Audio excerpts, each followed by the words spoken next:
So another Computex has come and gone, and we've compiled our 10 favorite announcements from the event so that you don't have to trawl through all the noise to see what's worth seeing. With me, as always, is Neo. How's it, Neo? I'm alright, and you, Reichardt. How are you doing? All right, man.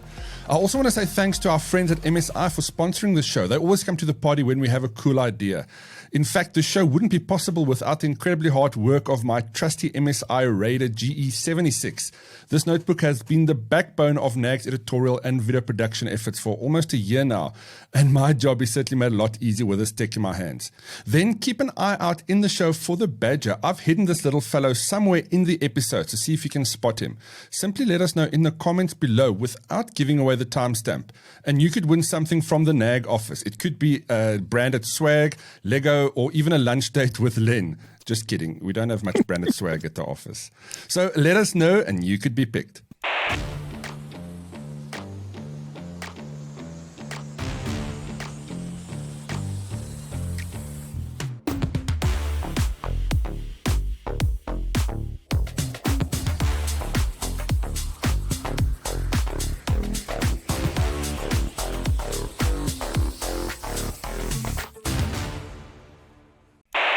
So Neo, Computex is one of the last remaining tech shows every year that we look forward to. What are some of the cool announcements that you've seen from this year's event?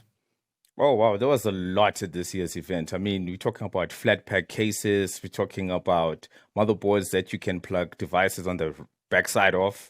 We're talking RTX 4060 Ti. You're talking DDR5, high speed, right? Non-binary amounts of Everything's memory. changing. It's a whole Everything's lot of stuff. changing, apparently. Yeah, of course. A whole lot of things. 48 gigabyte kits instead of the 32 and so forth. Really interesting stuff. Now, some good stuff, especially on the tech side. Now, a lot of it is kind of still in development phase, and we don't know if there's going to be like, consumer grade stuff. But before we get into the heavy tech stuff, you mentioned flat pack PC design cases. I mean, that was also pretty interesting from what I saw.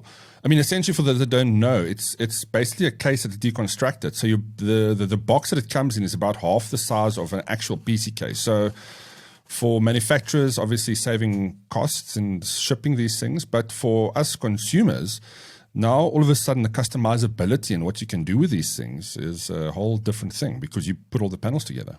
Basically, the most impressive or the most important things about these flat pack cases for me is just how customizable they are. If you want to paint a particular panel, you don't have to necessarily deal with the entire case. You just take off that particular panel and paint that one. So for case modders, I think it's going to be really interesting. And as well as for shipping as well, for the vendor itself. Apparently, they can pack twice as many of these cases into a traditional container as they would otherwise with the normal case size. Yeah. So that sort of cost savings may actually end up translating to the end user as well. So who knows? But I think it's a really impressive sort of thing to see. And it just allows for unique case designs as well. Yeah, definitely. I mean, I'll just look forward to the day that I can go into a website and order the parts that I want. So let's say I want a specific motherboard tray or specific PSU kind of cage or something. Just to add it to your kind of your checkbox and everything gets put together like Lego. Love it.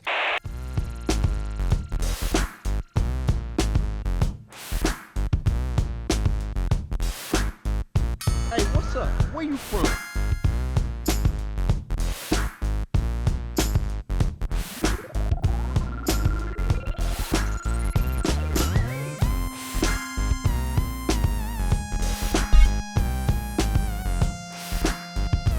Hey, I see you don't look like you belong here.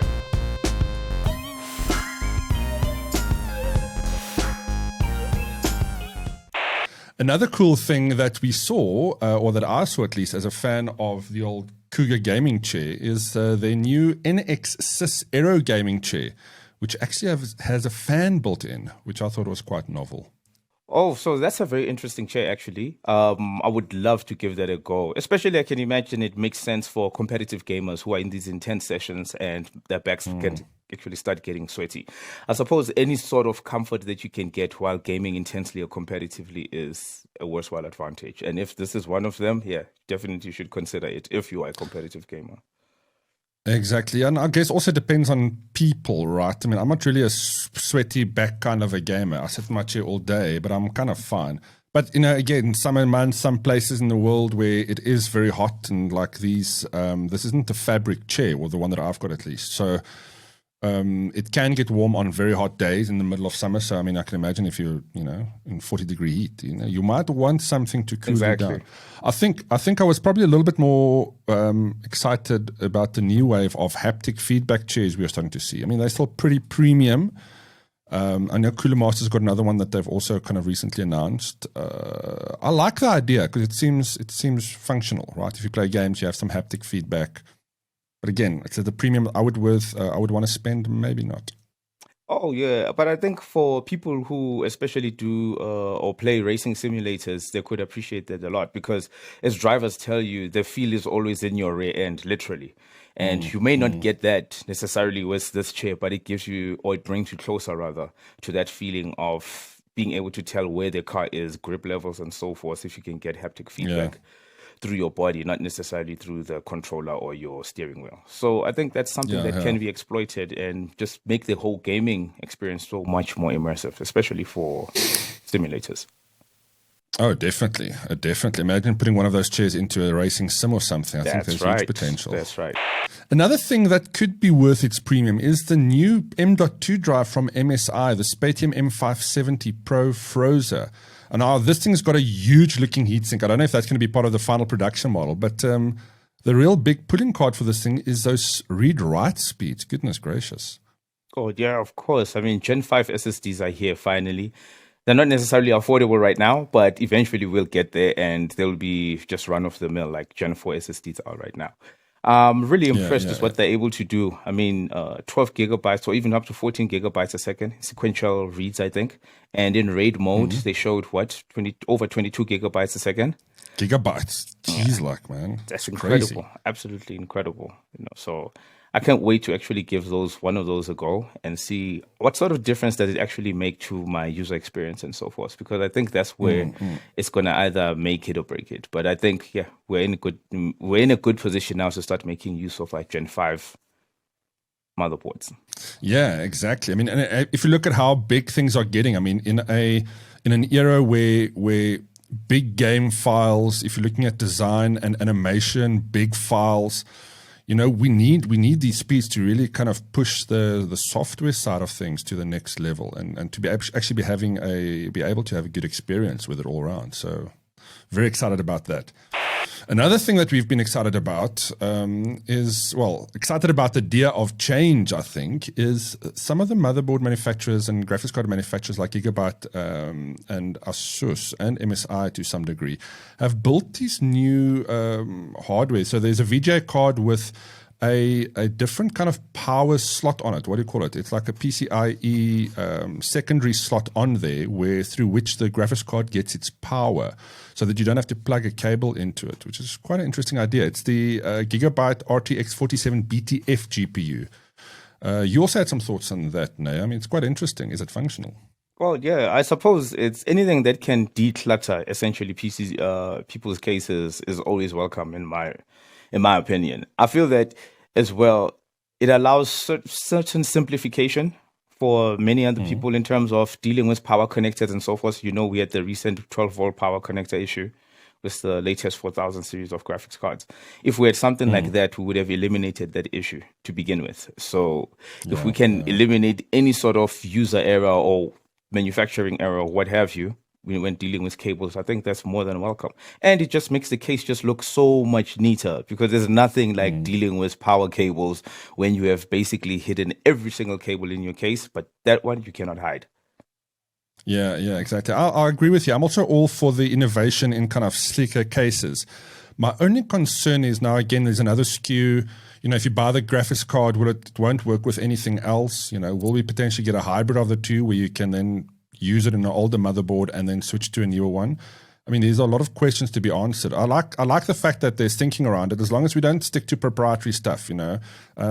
Obviously with NVIDIA graphics cards, you won't be able to do that unless you want to go, unless you want to go mainstream, because otherwise you're going to lock people into your brand, and gamers are not for that. But it's interesting that also the whole the trend in putting putting all of the power ports to which you plug in cables on the back of the motherboard.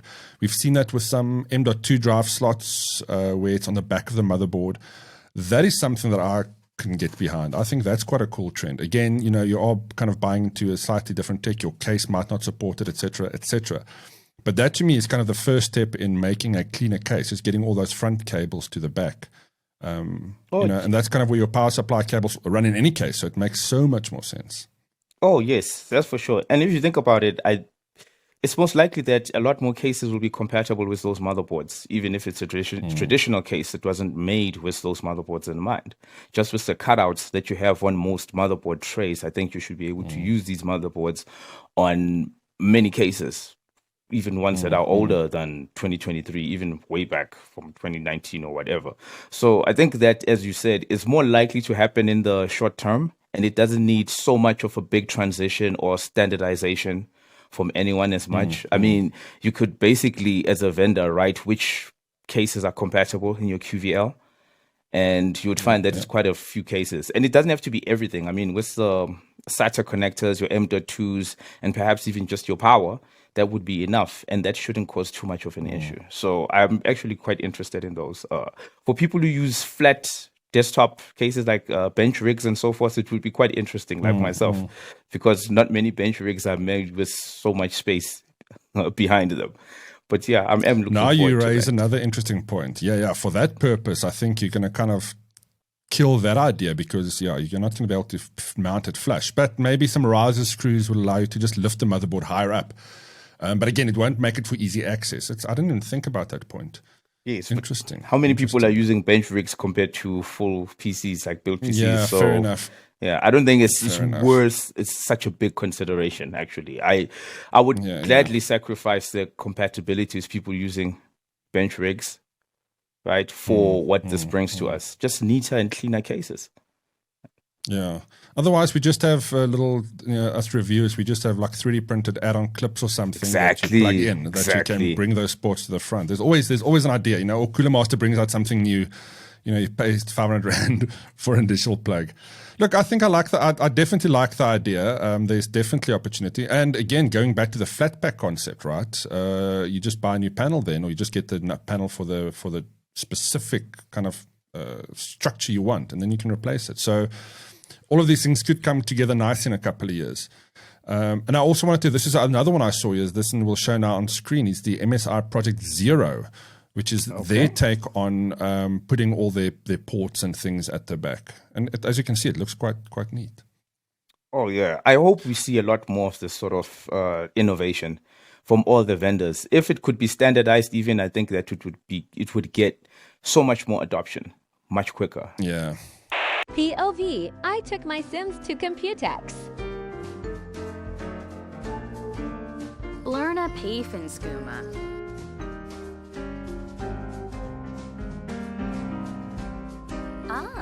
Chilu. Quafika Abimo.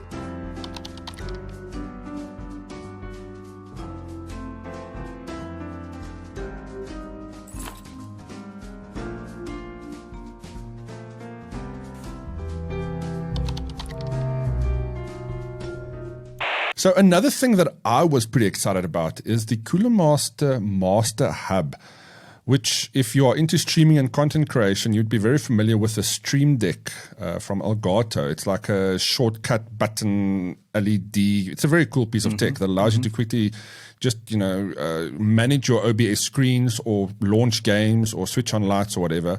But Cooler Master's version is a modular device that allows you to kind of piece together the things that you want. So you can have a complete Stream Deck looking unit, or you can add like knobs and slider buttons and whatever they can make.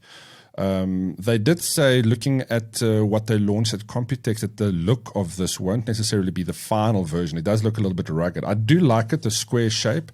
But it's interesting. I mean, that this market segment is certainly becoming a much bigger part of the computer industry. I mean, even gamers who don't stream make use of these things to launch games, switch off certain things, start their RGB.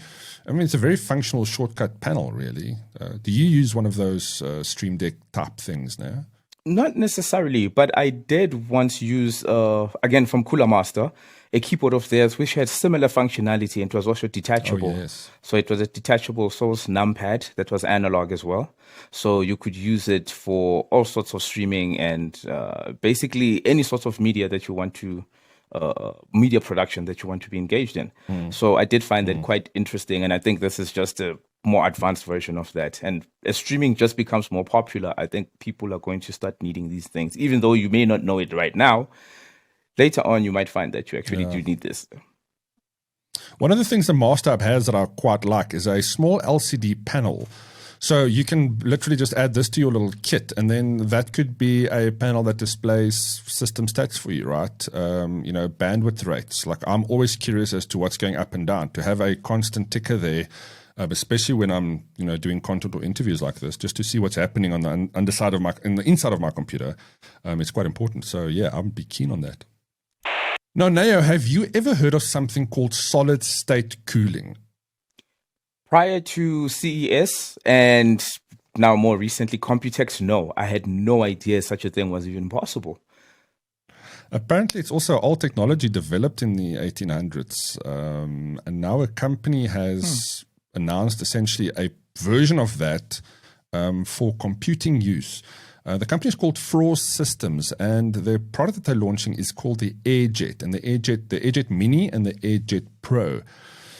Now, it's quite difficult to explain what this thing is and how it looks and how it works. But essentially, if you can consider what a little flat battery, it reminds me of a little flat battery that we used to get in stuff like cell phones back in the day, right? It's like it's just looks like a flat piece of technology.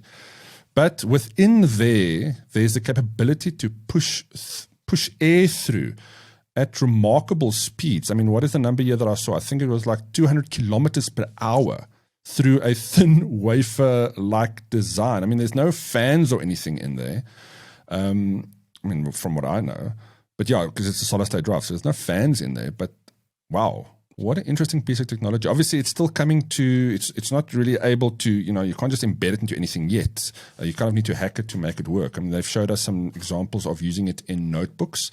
It'll be great for cell phones that, kind of require something small.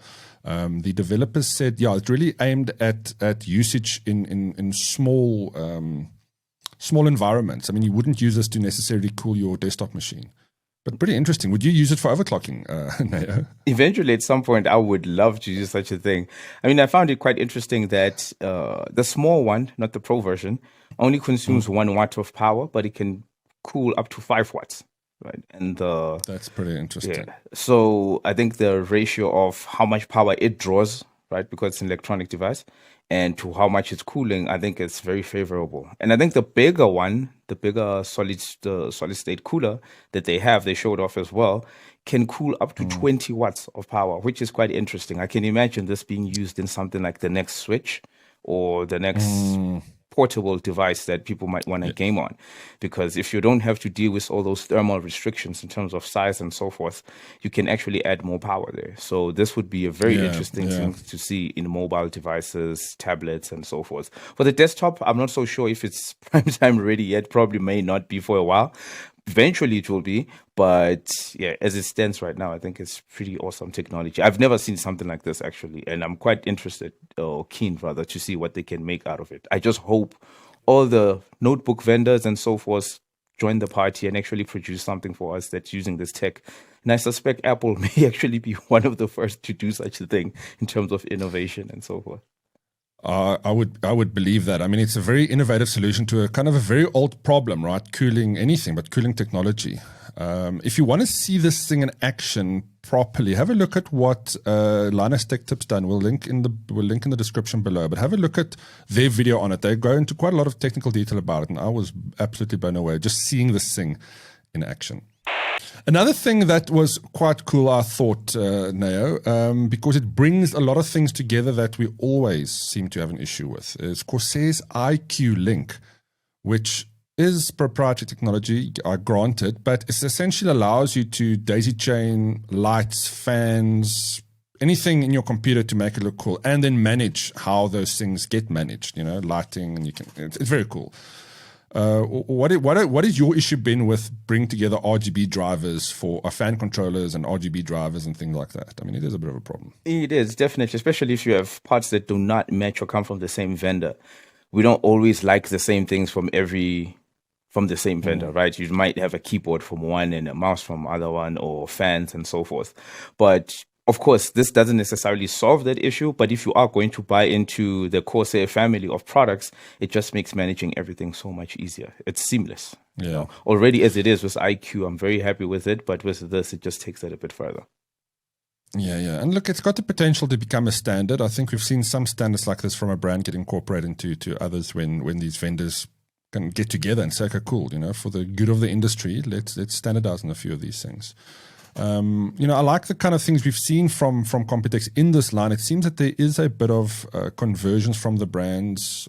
So hopefully this will translate into actual production level units. Oh, yeah, for sure.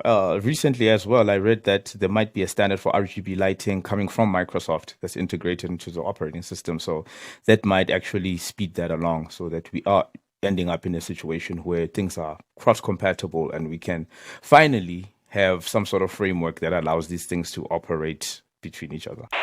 Another impressive innovation I saw was a massive touchpad, or what they call a smart touchpad, on the MSI Raider GE78, which is the big boy upgrade to the machine that I have here. But essentially, it's turning the entire bottom part of your notebook below the keyboard into one big touchpad, which is pretty interesting if you think about it in its own right. If you now add smart capability to it, and by that I mean you can create zones, you can light up certain parts of it, you can create buttons and shortcut keys, volume knobs, all of these things can then be, depending on the manufacturer or the software capability, you can then kind of create your own shortcuts. And even for streamers, right, you can create your own Stream Deck type of thing where you create those shortcut keys as you want on your notebook. Again, limited to, I guess, a very specific user, but I've always had problems with touchpads outside of the Apple environment, let's be honest. Theirs is probably the best. Most Windows machine touchpads aren't really good. But if we have, a proper touch-sensitive thing that we can customize, I'm all for that. What do you think now? I think that for the reasons you spoke of, I think this would be a great advancement, or just a great utilization of the space that we've always had beneath the keyboard, because what else do we do with that space? Right? Nothing. You literally just rest your palms on it, right? So for people, like as you said, who do a lot of recording, editing, streaming, and so forth, this might actually come in quite handy, because it puts all of that functionality right literally at your fingertips. So yeah, and as these things become more sensitive, and they actually you can actually use them for creative work or even gaming if you can customize it properly. I mean, that would be pretty impressive. So yeah, let's see what these things do when they come to market. I would love to get my hands, or shall I say my fingertips, on that.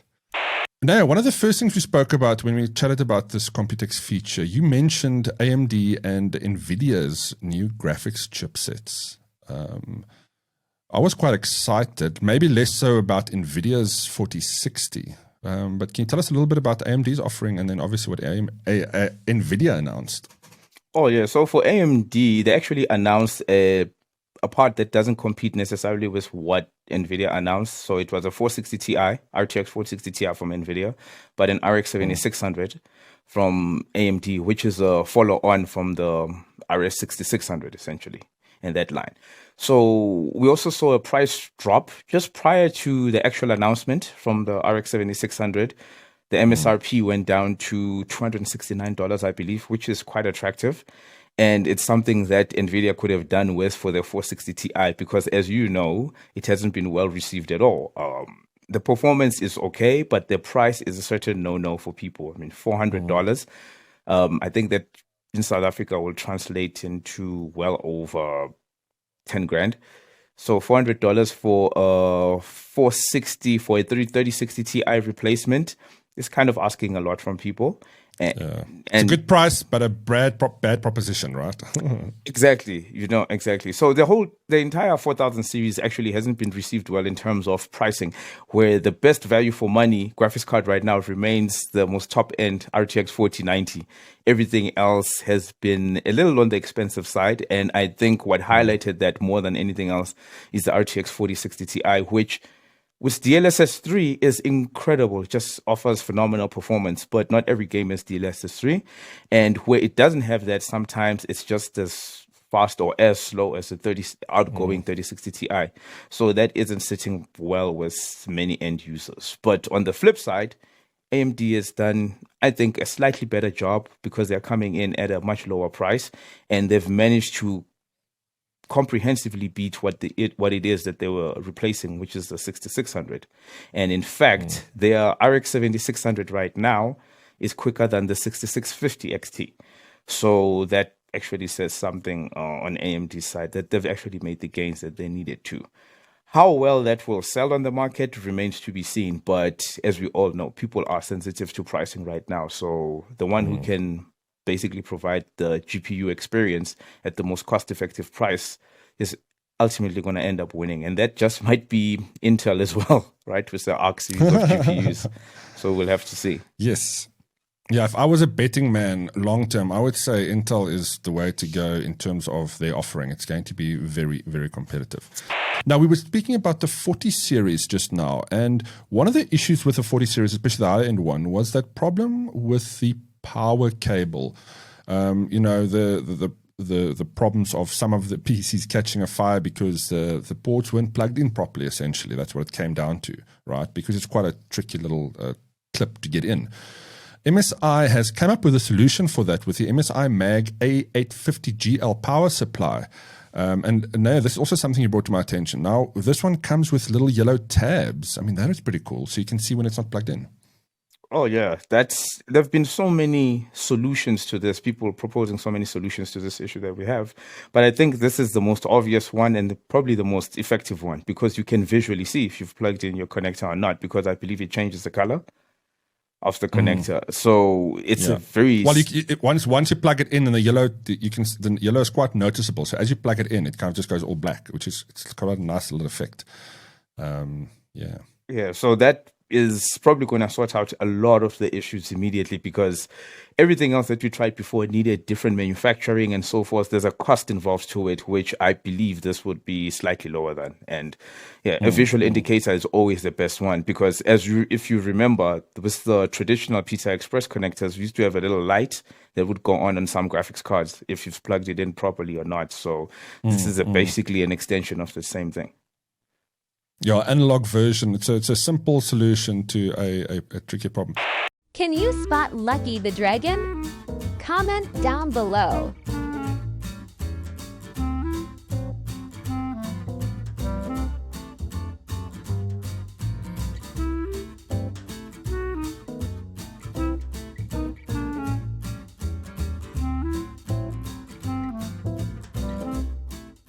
Of course, now there were a lot more to look at and drool over at Computex, but we only have chance to look at our 10 best. Otherwise, we'll be here for another 2 or 3 hours just going through everything.